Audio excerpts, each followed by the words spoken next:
Y bueno, eso es sin duda alguna, una demanda histórica de México, no solo de México, sino de los países emisores de migrantes, los países centroamericanos, y no solo los países, digamos, de este continente, sino de otros continentes. Es decir, la migración incluso técnica que hay desde la India, incluso desde el propio China o de otros países europeos, es algo que Estados Unidos ha venido repetidamente reconociendo, y es hora también, por supuesto, y me parece que es una muy pragmática, pero además yo creo que muy justa expresión del presidente López Obrador, el solicitar que la otra mano de obra, que también es incluso de repente hasta más necesaria en Estados Unidos, que es la mano de obra menos calificada, la mano de obra del día a día, en el que, por ejemplo, en la agricultura, en los Estados Unidos no tiene esa mano de obra,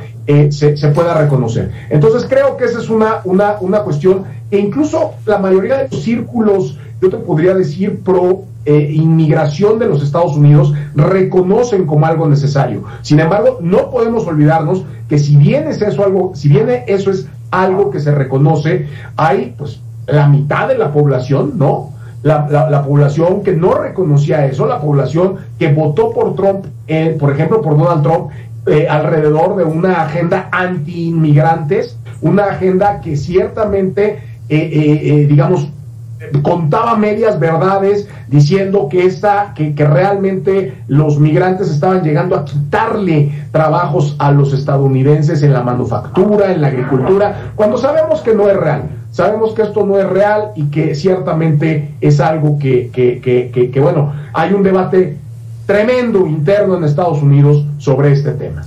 Oye, pero ¿hay alguna visión de que es una moneda de cambio todo el combate a la migración ilegal, tanto de centroamericanos, sudamericanos, extranjeros por territorio mexicano, como el combate a la migración de mexicanos, a cambio de, no sé si un beneficio económico, un beneficio en el tratado comercial, ¿es moneda de cambio todavía? Mira, por supuesto que lo sigue siendo, Joely, porque sigue siendo un tema candente hacia adentro de los Estados Unidos. O sea, la negociación interna en el Congreso de Estados Unidos de diversos temas pasa, por supuesto, por un tema que es que ellos, digamos, lo empaquetan en lo que llaman seguridad nacional, ¿no? Ellos lo llaman como seguridad fronteriza, seguridad nacional. En el fondo es un tema que tiene que ver con migración. Ahora, no podemos olvidarnos que muchos de los principales enemigos de la inmigración o de la nueva inmigración son los antiguos migrantes, o sea, los propios mexicanos, los propios cubanos, los propios centroamericanos que ya tienen documentos en los Estados Unidos y que operan pues, los lobbies en general en cualquier país, digamos, uniéndose con sus representantes o con sus senadores, y los senadores tomando esas banderas, digamos, para limitar la inmigración y, por supuesto, utilizar cualquier concesión como una moneda de cambio para otras políticas, ¿no?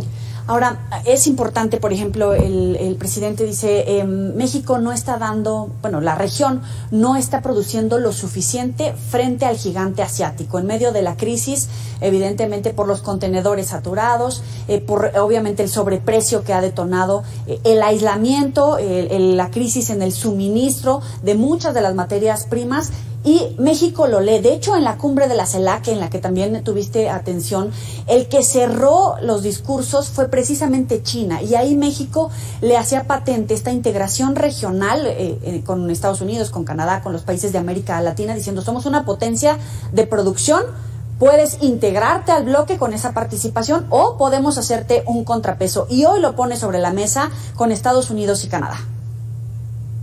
Sí, y mira que me llama la atención positivamente esta declaración del gobierno mexicano en voz del presidente López Obrador, porque si hay una queja, o si una queja tiene el gobierno estadounidense y ciertamente el canadiense, con menos animosidad y menos vociferante, pero si una queja tienen es que precisamente estos 3, casi 4 años del primer gobierno, de estos primeros años del gobierno del presidente López Obrador, no han sido facilitadores, no han sido conducivos a una integración más sólida. Es decir, el gobierno actual ha respetado, digamos, al mínimo posible los tratados, sobre todo la parte económico, comercial y de Estado de Derecho, ha respetado al mínimo posible los tratados cuando de su agenda ideológica se ha tratado. O sea, no nos olvidemos, por ejemplo, de los temas de la reforma energética, que hubo y sigue habiendo digamos, una oposición abierta o la contrarreforma energética, que sigue teniendo una oposición abierta, no solo del embajador Ken Salazar, sino de las autoridades y los propios empresarios en Estados Unidos, senadores que han enviado una serie de cartas a su gobierno pidiendo que tenga una posición más fuerte hacia México, temas que tienen que ver, por supuesto, con lo laboral también, que ha habido ahí algunas diferencias fuertes. Entonces, me llama mucho la atención y digo positivamente, y me da gusto que el gobierno mexicano finalmente esté reconociendo que la competitividad del país está ligada a la competitividad de América del Norte. En este momento está en desarrollo esta cumbre de México, Estados Unidos y Canadá. Al parecer está a punto de concluir ya la reunión privada entre los tres mandatarios, y daríamos paso a un mensaje a la prensa en el contexto de que Estados Unidos podría anunciar este acuerdo para invertir en los programas Sembrando Vida y Jóvenes Construyendo Futuros, programas mexicanos para desarrollarse en países expulsores de Centroamérica. Paco Ramírez está con nosotros, gerente de noticias de Mega Noticias. Vamos a platicar, evidentemente, vamos a seguir esta plática con el embajador Arnulfo Valdivia. Paco.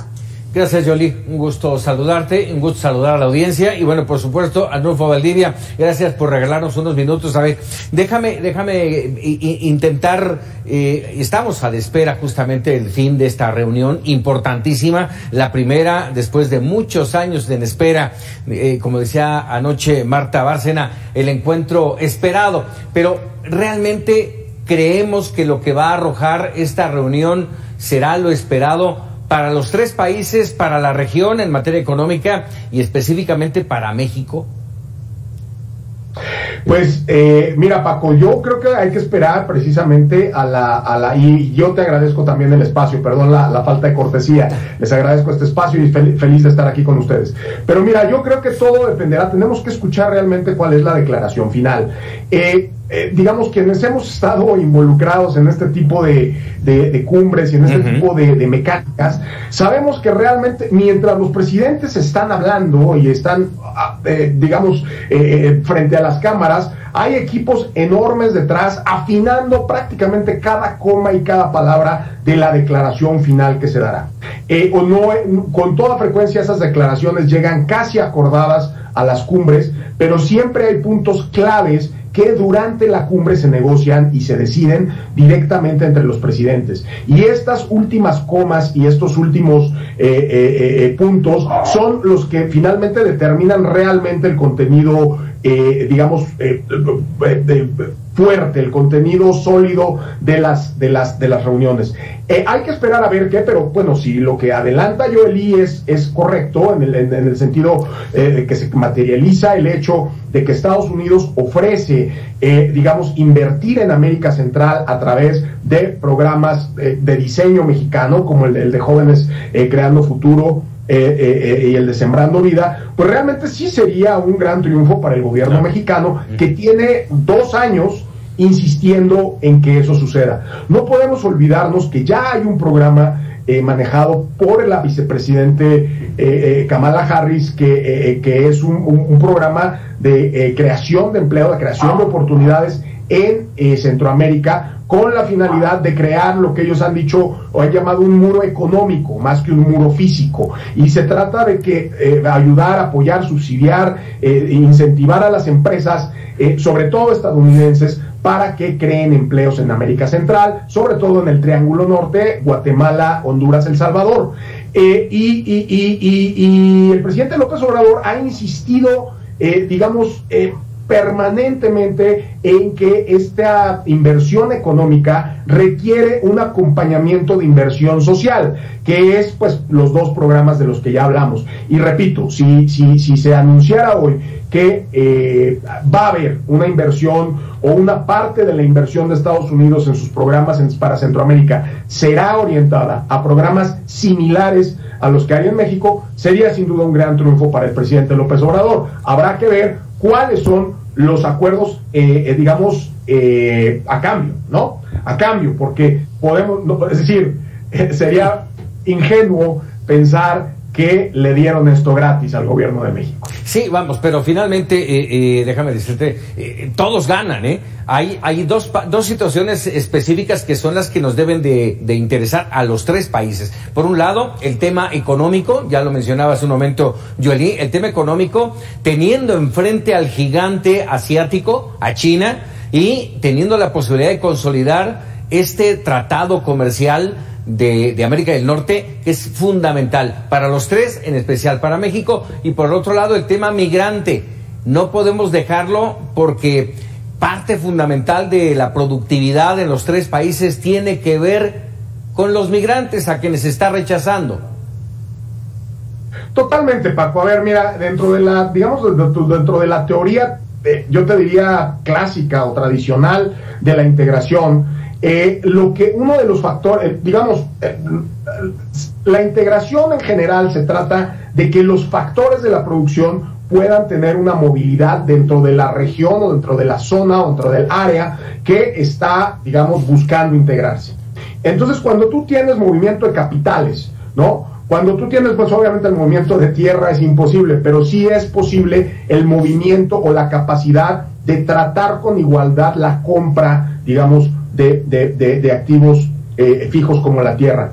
Pero es fundamental que permitas la movilidad también de personas, porque cuando tú empiezas a comerciar y los países empiezan a especializar en ciertos sectores, hay sectores perdedores, hay sectores que pierden, y esos sectores que pierden se generan desempleo, y en esos sectores donde se genera desempleo debe haber la posibilidad de una movilidad para que esas personas que se quedaron desempleadas en un sector puedan colocarse en los sectores que están creciendo. La gran falla, diría yo, del NAFTA, del Tratado de Libre Comercio y ahora el TEMEC, es precisamente que no tiene mecanismos sólidos de movimiento de personas. Y creo que ese es un tema que se ha politizado, se ha ideologizado y que sin duda alguna debe jugar un papel importante. Ahora, mucho se ha hablado con fuentes cercanas al gobierno mexicano y al gobierno de Estados Unidos de sustituir el plan Mérida a través de recursos económicos destinados a la inversión del programa Sembrando Vida y Jóvenes Construyendo Futuro, cambiarle el rostro al apoyo económico que otorga Estados Unidos para combatir la migración y la violencia a través de la contención de la ola migratoria, tanto mexicana como de extranjeros que cruzan por nuestro país. ¿Esa puede ser la verdadera vía? Mira, Joely, dándote mi opinión, creo que seguramente uno de los grandes puntos que no sé si se vayan a decir en esta conferencia de prensa que veo que está por iniciar, en esta conferencia de declaraciones, pero el gran punto que debe haber estado ahí flotando en el aire es el tema de la seguridad. Es el tema de la seguridad. Obviamente a los Estados Unidos, esto no es ningún secreto, les ha venido preocupando mucho el enfoque de seguridad que tiene el gobierno de López Obrador. Es un enfoque que desde el punto de vista de ellos es un enfoque permisivo, es un enfoque en donde no está habiendo suficiente mano dura en contra de los cárteles. Y hay dos niveles diferentes en materia de cómo generas seguridad en un país. Y ciertamente esta parte, digamos, de sustituir la inversión en seguridad nacional, en equipamiento, en capacitación policíaca, toda esta parte, digamos, punitiva, cambiarla o llevarla a un plano preventivo, pues obviamente tiene alguna lógica, porque la seguridad ciudadana, la seguridad pública, tiene un elemento importante de prevención. Pero por supuesto, a los cárteles de la droga no los vas a poder concientizar de que dejen de traficar. No los vas a poder concientizar de que dejen de hacer crímenes de altísimo impacto. Entonces, realmente debe de ser un esfuerzo conjunto, un esfuerzo paralelo, en donde obviamente se fortalezcan los mecanismos y seguramente los mecanismos de cooperación y ayuda económica para la prevención y para que los jóvenes no ingresen al narcotráfico, pero obviamente no vas a poder dejar de invertir en la lucha que se tiene que dar contra el narcotráfico, porque tampoco para nadie es secreto que los cárteles están cada día mejor equipados, cada día mejor entrenados, y las fuerzas del orden en México, llámales municipales, estatales, incluso federales, pues no están ni siquiera cerca de los niveles de, por ejemplo, cárteles como el cártel de Jalisco Nueva Generación, ¿no? Y agregarle ahí que a esto que tú mencionas, también el hecho de que las estrategias, los planes de seguridad, el Mérida o como ahora se llame, no han dado resultados, para nada. Fíjate que es desafortunado que efectivamente, Paco, el equipamiento no es el único factor, no es el único elemento para que haya resultados en seguridad pública. Mira, yo como ex embajador en Colombia te lo puedo decir y me callo porque parece que el presidente Biden está empezando algún tipo ahí de participación, o son imágenes, en fin, anteriores. Ah, bueno, entonces yo me callo cuando ustedes me digan que me calle para no estar aquí. Sí. Entonces, la realidad es que efectivamente, mira, yo te lo puedo decir como ex embajador en Colombia, donde el tema del Plan Colombia y donde efectivamente también todo el tema de seguridad es algo muy, pues digamos, muy común el entenderlo allá, el estar en contacto y por supuesto en una cercanía muy relevante con Estados Unidos. Lo que te puedo decir es que efectivamente el puro equipamiento de las fuerzas no basta. O sea, no es estrategia. No es que armes hasta los dientes a corporaciones que, por ejemplo, ¿no? Uno de los grandes problemas que tenemos en México es precisamente la fragmentación de nuestras fuerzas del orden, sobre todo las de policía, ¿no? Tú tienes, digamos, literalmente más de 1,400 policías municipales, tienes 32 policías estatales, tienes una policía federal, digamos ya ahora que se llama Guardia Nacional, en donde nadie de ellos todos equipados, todos entrenados diferentes, todos con sueldos diferentes, todos incluso vestidos diferentes, todos con algunos infiltrados, otros no infiltrados, sin un ápice, sin un gramo de colaboración y de coordinación, digamos, por lo menos mayoritaria entre ellos. Entonces, así tú armes a todas esas policías y los capacites a todos por separado, realmente nunca va a poder haber una estrategia unificada. Y eso, en eso estoy totalmente de acuerdo contigo, Paco, que hay para el tema de la seguridad pública en México, de la seguridad ciudadana, hay que ir mucho más lejos del simple equipamiento. ¿Tiene el duende suficiente López Obrador y Joe Biden para consolidar la reforma migratoria tan esperada, históricamente esperada? De verdad, ese puede ser el triunfo mayor para los dos gobiernos.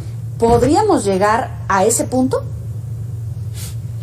Mira, Joely, yo creo que hoy no. La realidad es que incluso en momentos de la historia donde ha habido un ambiente, digamos, político en los Estados Unidos mucho más propicio a pasar una reforma migratoria, no se logró. Sí, con trabajo, si debo decirlo de verdad, dando muchísimas concesiones. El presidente Biden logró hace un par de días, logró firmar finalmente su programa estrella, que es el de infraestructura. Realmente creo que el costo político y las condiciones políticas de pasar una reforma migratoria en Estados Unidos no están dadas. Y no están dadas que el gobierno de Biden está buscando, digamos, de algún modo continuar con la política del gobierno de Trump, que es reforma migratoria aquí en Estados Unidos, no. Lo que podemos hacer es programas allá en la frontera con México donde detengamos esa migración. Trump lo hizo mucho presionando al gobierno de México para que pusiera literalmente una valla humana de la Guardia Nacional y que no permitieran el paso a migrantes. Este gobierno estadounidense, esta administración de Biden, ha relajado un poco esa exigencia, que sin embargo tampoco se ha quitado, ahí siguen, y la realidad es que no veo condiciones, Joely, para una reforma migratoria. No las hay, que están buscando alternativas como hacer Sembrando Vida y jóvenes creando el futuro en ese entorno. Déjame tomar lo que estás diciendo. Por un lado, sí, es el ansiado arreglo para los migrantes, que lo han traído todos los presidentes, todos como carta de presentación, y no ha pasado nada y no va a pasar, efectivamente. La otra, esto que mencionabas de Donald Trump, el muro humano, el muro de la Guardia Nacional. Ahora Joe Biden, que relaja un poco, pero le genera inmediatamente una andanada de caravanas, pero mantener a los migrantes en México, pues es una bomba de tiempo si no se soluciona de alguna manera esta situación. Sembrando Vida y Jóvenes Construyendo, a lo mejor va a detener un poco, pero la realidad es que todos los que quieren salir de sus países lo quieren hacer ya y ya. Mira, Paco, esos son programas que van a tener seguramente impacto en el mediano y en el largo plazo. En el cortísimo plazo, la verdad es que va a seguir habiendo un flujo migratorio importante. Ahí obviamente hay voy a soltar una pequeña bomba, pero la verdad es que hay que decir las cosas como son. Y tenemos un montón de organizaciones civiles y sociales en el sur de México peleando por lo que ellos llaman el derecho de tránsito, un derecho que no existe si en medio de eso hay una frontera ajena a los que están clamando por el tránsito. O sea, y lo hacen, y vamos a hacer, y esta es la pequeña bomba de la que te decía, pues lo hacen porque ellos viven de eso, viven de estar recaudando fondos y de estar pidiendo dinero para mantener albergues en el sur, porque ellos dicen que hay un gran flujo de migrantes que ellos mismos defienden que siga habiendo porque les conviene, porque de eso viven. El único problema es que en el norte, esos mismos migrantes que ellos están diciendo que tienen derecho de tránsito, resulta que cuando llegan a la frontera norte, oh sorpresa, algo que ya sabíamos todos, no hay derecho de tránsito porque Estados Unidos no les da el tránsito libre, y entonces se quedan varados en la frontera norte de México, generando un problema humanitario. Deja tú ya legal, migratorio, no, humanitario. Quien vaya y vea los albergues hacinados en Tijuana, en Mexicali, en Piedras Negras, en Matamoros, y vea la digamos, ínfima calidad de vida que tienen los migrantes que se quedan ahí varados y que no pueden cruzar a Estados Unidos, realmente tendría que reclamarle a las organizaciones sociales, religiosas, por cierto, también, muchas de ellas, que en el sur dicen que pasen todos los migrantes porque es un derecho humano y es un derecho divino el derecho de tránsito. Yo invitaría a que esas organizaciones que en el sur dicen que entren todos, pues vayan al norte y los mantengan cuando en realidad no hay derecho a tránsito.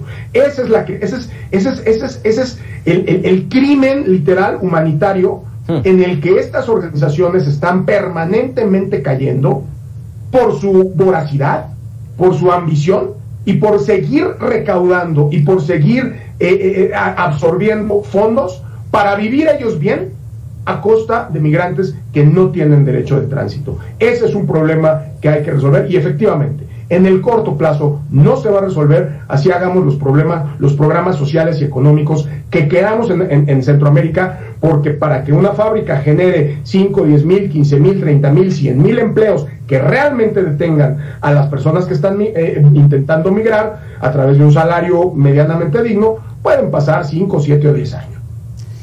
Tú has visitado la zona fronteriza México-Estados Unidos, has visitado estos campamentos de migrantes, sobre todo en la zona de Baja California. También conoces a fondo la población venezolana en el exilio que transita por Sudamérica, obviamente todo el territorio centroamericano. La canciller canadiense ponía sobre la mesa la necesidad de revisar la situación de migrantes de Nicaragua, de Haití y particularmente de Venezuela. Incluso fuentes en Estados Unidos hablan de la posibilidad de que México imponga visa a los venezolanos. Tenemos que hacer una breve pausa, pero ya que está sembrando bombas, te la dejo ahí para que cuando regresemos la detones. Vamos a hacer una pausa, ya volvemos.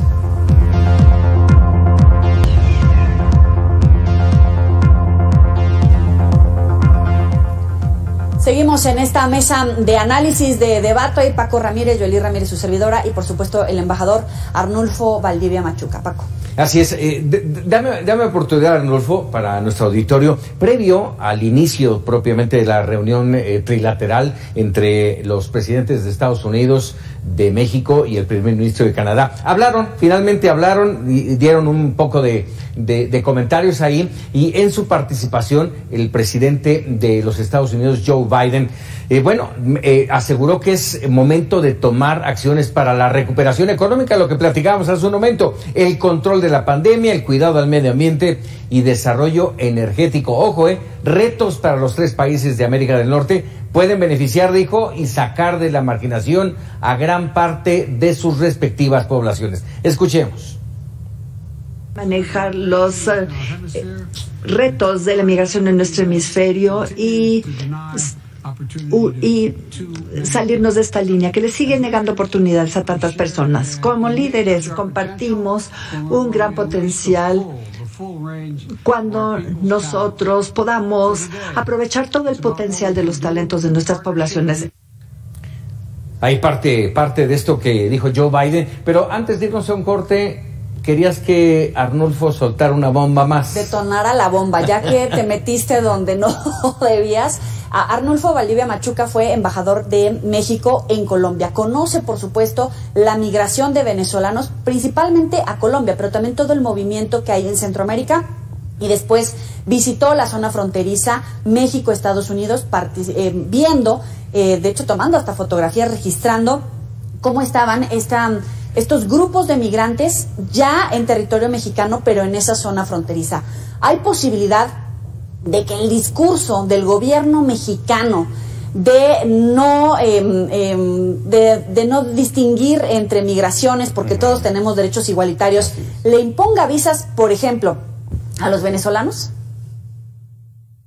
Mira, difícilmente va a suceder, Joely, porque México está jugando una agenda regional, una agenda latinoamericana que se parece mucho a la agenda que siempre se jugó con todos estos temas de la doctrina Estrada, de la no intervención, todos estos principios tradicionales de la política exterior mexicana, en donde México busca, fortalecer su autonomía, fortalecer su soberanía, fortalecer su posición de poder relativo frente a Estados Unidos a través de la vinculación con regímenes adversos a Estados Unidos. Eso a México le representa una especie de doble ventaja, la que es el fortalecimiento o aparente fortalecimiento de su soberanía y de su capacidad de negociación, pero sobre todo también a los Estados Unidos de repente les viene bien tener alguien que pueda conversar en buenos términos con los regímenes cubano, venezolano, en fin, todos estos regímenes que nicaragüense, todos estos regímenes que de un modo u otro Estados Unidos a los que Estados Unidos no se puede dirigir de manera directa porque recibiría ataques y sus comentarios caerían en oídos sordos. Entonces, México regresó a esa política y dentro de esa política es muy difícil que se vayan a imponer visas. Ahora, ¿para qué queremos visas si tenemos a la Guardia Nacional parada en 1000 kilómetros de frontera, ¿no? Entonces, realmente ahí México va a jugar, y eso te lo puedo asegurar, un equilibrio, entre comillas, o va a jugar un papel ambiguo, que es como siempre se llevó adelante la política exterior mexicana en ese sentido, para seguir, digamos, de algún modo fungiendo como esa bisagra, como ese gozne, además, digamos, semiautónomo, ¿no? Semisoberano, que además es una política que le viene muy bien al gobierno mexicano históricamente. Entonces, yo dudo muchísimo que vaya a haber visas a los venezolanos. Seguramente sería más fácil que hubiera visas a los venezolanos si cayera Maduro, o sea, si regresara un régimen democrático a Venezuela, seguramente sería más fácil que el gobierno de López Obrador les impusiera visa a un gobierno democrático que a un gobierno como el de Maduro. Es que sí llama la atención todo esto, a la luz de lo que pasó ahora con el gobierno nicaragüense. Son otras condiciones, pero bueno, finalmente ahí empieza a actuar el gobierno de Joe Biden, haciendo separaciones, diciendo tú sí y tú no, y esto finalmente tiene repercusiones a nivel continental. No, totalmente. A ver, lo que pasa es que ahí, y tenemos que volver un poquito como para entender lo que realmente está, o a lo que está la estrategia, si así le podemos llamar, porque es lo que es. Si queremos entender la estrategia regional del gobierno mexicano, basta regresar a los años 60. Basta regresar a los años 60, a los años 70, más a los años 70, a las épocas de Echeverría, donde el presidente Echeverría buscaba, digamos, alinear a los no alineados, buscaba unir al tercer mundo, buscaba representar a los que no tienen voz, y en esa medida a hacerse de aliados no aliados a los Estados Unidos, para de ahí ganar su capacidad de negociación frente a los Estados Unidos, para bien o para mal, o mejor dicho, por bien o por mal. ¿Por qué por bien? Porque, repito, le sirve a los Estados Unidos de repente tener un amigo que puede hablar con sus no amigos.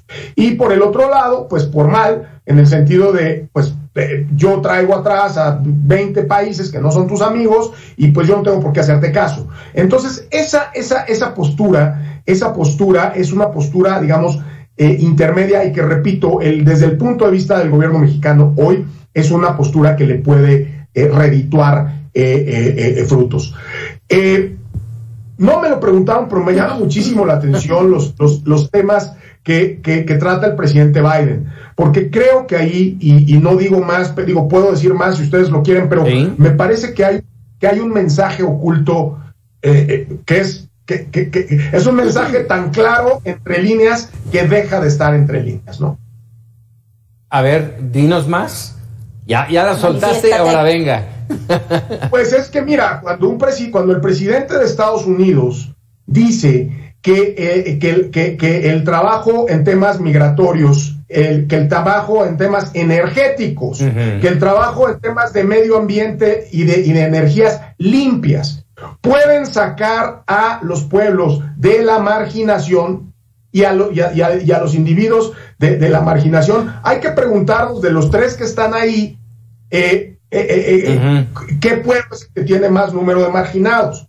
Y esto se lo está diciendo a un presidente que está tratando de pasar una reforma energética que busca cancelar o por lo menos dificultar el desarrollo de las energías limpias en México, que está construyendo una refinería cuando en el resto del mundo se están construyendo parques solares y eólicos, y que de un modo u otro se le está recordando que no puede dejar de atender el tema migratorio desde este lado. O sea, me parece que el mensaje es demoledor, en el sentido de decir, pues somos tres países que estamos de acuerdo, y somos tres líderes y somos tres presidentes que estamos de acuerdo en energías limpias, que estamos de acuerdo en energías eficientes, y que estamos de acuerdo en mantener la migración controlada, porque eso sacará de la marginación a nuestras personas, a miles de nuestros ciudadanos, cuando el país que está lleno de personas marginadas es México. Entonces, repito, ¿no? Me parece que es un mensaje que, si bien parece estar entre líneas, me parece clarísima la ley. Pero entonces va a ser ahí el choque, porque uno de los grandes logros, según el gobierno mexicano, es esta contrarreforma energética. Difícilmente la va a echar para atrás, a pesar de la cantidad de manifestaciones de empresarios, de embajadores, de gobernadores en Estados Unidos o en Canadá o en España diciéndole no debería de ir esta contrarreforma porque va a haber pleito en el TEMEC. No, y de hecho, Arnulfo, ayer el presidente de México dice, si llega a haber algún comentario sobre el tema, le voy a explicar al presidente Biden por qué defiendo la reforma energética, por qué defiendo a la Comisión Federal de Electricidad. No sé si le vaya a entender. Pues creo que por el comentario del presidente Biden no se lo explicó suficientemente bien, ¿no? Yo creo que el presidente Biden, por la declaración que escucho, deja suficientemente claro que quien le explicó fue él al presidente López Obrador. Porque es una declaración fuerte, repito. Yo creo que hay que leerla entre líneas, pero es que incluso leyéndola entre líneas, es que se anuncia a gritos, ¿no? Y digamos, si yo tuviera que traducir eso en un lenguaje no entre líneas, le leí la cartilla al señor presidente López Obrador y espero le quede claro que en este continente hay, o en este bloque, comercial, hay ciertas prioridades que sus políticas internas no necesariamente están reflejando y que pues estamos saliendo de acuerdo aquí con que lo deben reflejar. Vale, difícil. Ya se veía venir una reunión complicada, que ninguna ha sido fácil a lo largo de la historia, pero específicamente hoy, porque es la que nos toca vivir, es una reunión complicada, con muchos temas polémicos, pero todavía no alcanzo a dimensionar realmente si eso va a cambiar en algo las posiciones de nuestro país, de México, en estos tres elementos que a lo largo de ya casi 3 años se ha confrontado con la iniciativa privada, con los intelectuales, con los políticos, con muchos de ellos que saben de lo que se está hablando, y a todos les ha dicho la reforma energética va porque va. Pues mira, Paco, yo no tengo una bolita de cristal ni puedo adivinar qué va a pasar al final. Lo que me parece es que hay ciertas señales, por lo menos, de que se va a matizar. O sea, después de la reunión con el embajador Salazar, y esto pues hay que decirlo como es, ¿no? Después de la reunión con el embajador Salazar, se toma la decisión de mandar la votación de la reforma energética hasta abril, ¿no? Y eso fue la reunión con el embajador. O sea, esa también había venido diciendo que la reforma energética va y va y va. Y después de que se reunió con el embajador, pues resultó que no fue, sino que va en abril, aparentemente. Y ese fue el embajador, ¿no?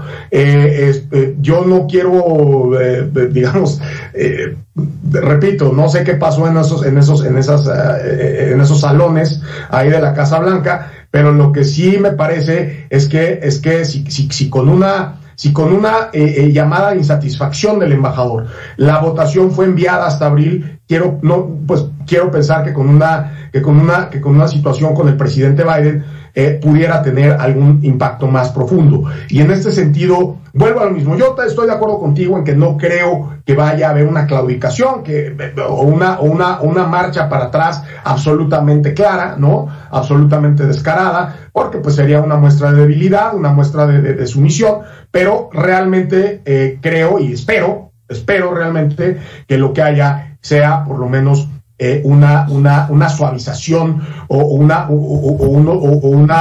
matiz o una serie de matices que se le impriman a esta reforma energética para que, pues, lejos de lo que pretende hacer, pues cumpla algunos de los objetivos que el presidente López Obrador quiere cumplir, pero sin violentar todo lo que quiere violentar, incluso en términos pues absolutamente de sentido común, no hablo ni siquiera de detalles, hablo simplemente del desarrollo de energías renovables, limpias y con participación privada para el largo plazo en este país. Arnulfo, tienes una larga trayectoria en la diplomacia mexicana, has estado cerca de los gobiernos en turno, has tenido este tipo de encuentros a tu cargo entre mandatarios. ¿Cuáles son esos códigos entre presidentes, que a lo mejor podemos leer, que podemos entender a simple vista la manera en la que interactúan, quién se sienta junto a quién, qué es lo que dice cada uno, a lo mejor incluso un código no verbal que nos pueda dar visos sobre cuál es la relación entre Andrés Manuel, Joe y Justin. Pues mira, Joely, digamos, más allá de ciertas, como tú bien dices, más allá, yo te diría, de ciertas, digamos, de ciertas decisiones protocolarias muy marcadas, de ciertos protocolos muy establecidos en donde realmente no puede, digamos, haber mucha flexibilidad en sentido de dónde se para cada uno, quién habla primero, dónde se sientan, o quién ve primero a quién, o cuál es la precedencia, en fin, más allá de estas partes, ¿no?, de ceremonial y protocolo, que pues están muy establecidas, realmente lo que hay que estar muy atentos es durante la parte de la declaración, cuáles son los temas y cómo los van a mencionar el presidente Biden y el presidente Trudeau. No podemos olvidarnos de que entre ellos sí hay acuerdo en prácticamente todos los temas importantes. Entonces, cuando tú puedes leer coincidencias de interpretación en los resultados, no nos olvidemos, por ejemplo, tú recordarás que toda esta controversia cuando vino la vicepresidente Kamala Harris a México, de que si había hablado o no había hablado de las ONGs, y de que si lo había dicho en Guatemala o lo había dicho en México, ¿verdad? Toda esta cuestión es digamos que en apariencia es superficial y superflua, pues en realidad lo que es que es una forma de identificar cómo sintieron y cómo vieron cada uno la reunión. Y ahí yo creo que hay que identificar cuál es la interpretación en los temas clave que da el primer ministro Trudeau y el presidente Biden, y cuál es la que da el presidente López Obrador.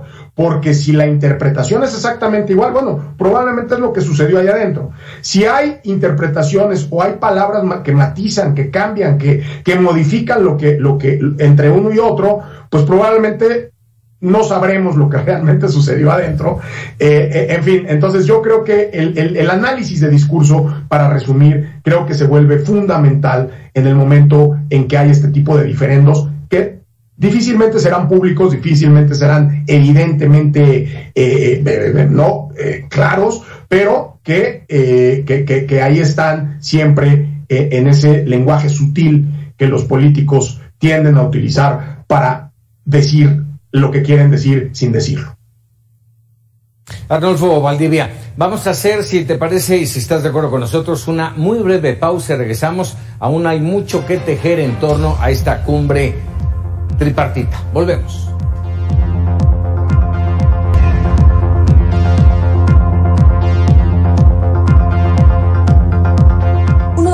Que no estaba como tal en la agenda era el combate al tráfico de fentanilo. Sin embargo, el presidente Joe Biden lo puso sobre la mesa. ¿Cuál puede ser la solicitud puntual del gobierno de Estados Unidos al mexicano, Arnulfo?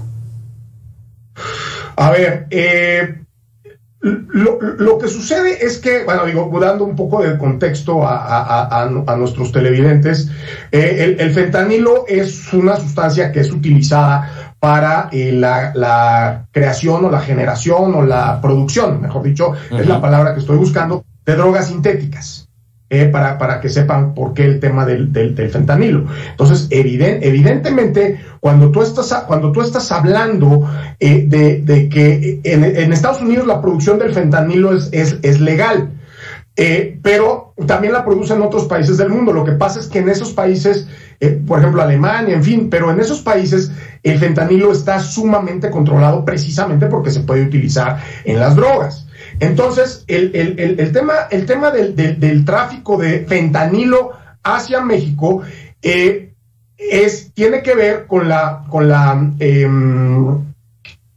producción de drogas en terceros países como Colombia. Por ejemplo, en todos estos espacios donde en Colombia se produce, pues no solo cocaína, sino una serie de drogas sintéticas, hay una especie de acuerdo entre los cárteles mexicanos y los productores, los cárteles colombianos, en que si Colombia le ha de proveer de drogas sintéticas a los cárteles mexicanos.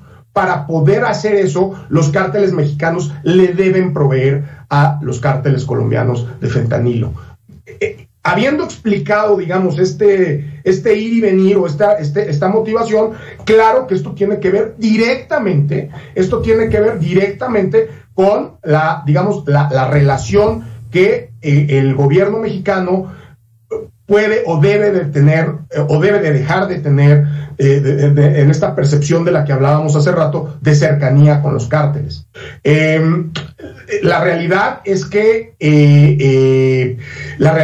pues obviamente el gobierno estadounidense acusa al gobierno mexicano de no ser suficientemente fuerte o suficientemente estricto en el control del tráfico de fentanilo hacia México y el gobierno mexicano le dice, bueno, pues es que nosotros no lo producen ustedes, entonces también ustedes tienen una responsabilidad. Un poco la vieja historia del consumo y la demanda, ¿no? Nosotros mandamos drogas porque los americanos las consumen. Ustedes dejen de producir consumidores, que nosotros lucharemos por dejar de producir introductores de droga. El tema del fentanilo va más o menos en el mismo tono, pero ciertamente Adolfo, es no quererle entrar al tema, porque lo rehuyen como bien lo mencionas, lo rehuye uno y otro. Eso es el caso del fentanilo, de las drogas, de las armas, de los migrantes. Todos tienen responsabilidad, pero realmente, y ahí el que hasta este momento ha puesto las reglas del juego es Estados Unidos, en todos los casos. Totalmente, y esa si yo te diga, ahora, también hay un tema de fentanilo que viene de terceros países, ¿no? Como en Estados Unidos está tan controlado, entonces también hay un tema de tráfico de fentanilo de México hacia Estados Unidos. Entonces, donde se mete como si fuera droga, para que los productores de droga sintética en Estados Unidos no tengan que comprarlo en Estados Unidos, sino lo puedan comprar ilegal el que viene desde México. Entonces, este es un tema muy complicado, y si yo te pudiera decir, Paco, mi opinión es que tienes toda la razón. O sea, este es un tema en donde hay responsabilidades compartidas, en donde es exactamente el mismo debate que hay en torno al tema de que, bueno, dejen de consumir y nosotros dejamos de enviar. No, pues dejen de enviar para que nosotros dejemos de consumir. Entonces, este es uno de esos temas en donde hay acusaciones mutuas, en donde se fincan culpas mutuas sin aceptar las propias, y creo que sí, pues, al final de cuentas, la única realidad es que ambos países tienen responsabilidad y ambos países tienen que coordinar de mejor manera su lucha contra el tráfico de fentanilo, ya sea de Estados Unidos hacia México para producir acá drogas sintéticas, o de México hacia Estados Unidos para producir allá drogas sintéticas, o no producir aquí, sino llevarlas a Colombia. Oye, y hablando de estos temas de narcotráfico, en medio, con el escenario puesto de la cumbre trilateral en Washington, se da a conocer que está Emma Coronel pidiendo una sentencia, le están pidiendo fiscales una sentencia de 48 meses, que vamos, déjame decirle, para lo que es y lo que representa, pues no es nada, ¿verdad? Más allá de que le piden 1.5 millones de dólares de pago. Vamos. Que tampoco es nada, ¿no? Pero se da cuando... Bueno, para nosotros tres, quién sabe, ¿eh? Yo con uno me conformo. No, para ella. Pero el anuncio se da cuando están allá. Esa cooperación, esa inteligencia entre ambos países en el combate al narcotráfico. Qué lectura, ¿no? Pero, a ver, no nos olvidemos, Joely, también, y volvemos aquí al tema de las que no existen en política, en diplomacia, en este tipo de encuentros, tampoco existen coincidencias, ¿no? Y es también esta mañana que Biden da a conocer la ley esta, el paso de la ley para poder intervenir en territorios extranjeros cuando agentes del gobierno estadounidense estén en peligro o hayan sido atacados, ¿no? Entonces volvemos a lo mismo. Estas tampoco son mensajes casuales. O sea, lo pudieron haber dicho ayer, lo pudieron haber dicho mañana, lo pudieron haber dicho hace un mes, o lo pudieron haber dicho después de 2 meses. Realmente el tema, las señales que está mandando el gobierno de Estados Unidos y, digamos, el lenguaje, el lenguaje sutil del presidente Biden está siendo sumamente fuerte hacia el gobierno mexicano. A ver, que anuncien la sentencia de Emma Coronel y que anuncie el hecho de que el gobierno, en alusión, por cierto, a los dos agentes que fueron, uno asesinado, el otro seriamente herido en camino a Monterrey, ¿no? En la carretera hacia Monterrey, entre San Luis Potosí y Monterrey. De hecho, la ley tiene el nombre de ellos. Entonces, o sea, realmente no son mensajes casuales, hay todo un mensaje de decir, este es un tema que nos preocupa y cada vez vamos a ir apretando más las tuercas para que estas cosas dejen de tomarse a la ligera en México. Pues Arnulfo, te agradecemos mucho esta relatoría y opiniones sobre una cumbre que todavía le falta mucho por conocer y pasarán días, porque realmente lo que ocurrió hoy no lo sabremos a carta cabal esta noche, pero iremos tejiendo lo que logró México, que es lo que nos interesa, lo que logró México, aunque nos importa mucho lo que pase en la región norte de nuestro continente. Te agradecemos mucho, Arnulfo, un gusto. Muchísimas gracias, Paco, gracias, Joely, gracias a Mega Noticias, es un privilegio siempre estar aquí con ustedes y les valoro mucho el espacio. Gracias. Gracias. Bueno, pues ahí tenemos a Arnulfo Valdivia Machuca, ex embajador de México en Colombia. Interesantes conceptos los que nos fue virtiendo Joely. Y bueno, seguimos a la espera de este tan anunciado cierre de la conferencia de la Cumbre Latinoamericana del Norte con esta conferencia esperada. Joely. Sí, en minutos vamos a tener un reporte desde el lugar de la noticia con Lila Abed. Está fuera de la Casa Blanca precisamente a la espera de este anuncio de las tres partes tras la reunión trilateral entre los presidentes de Estados Unidos, México y el primer ministro canadiense. Vamos a hacer una breve pausa. Volvemos.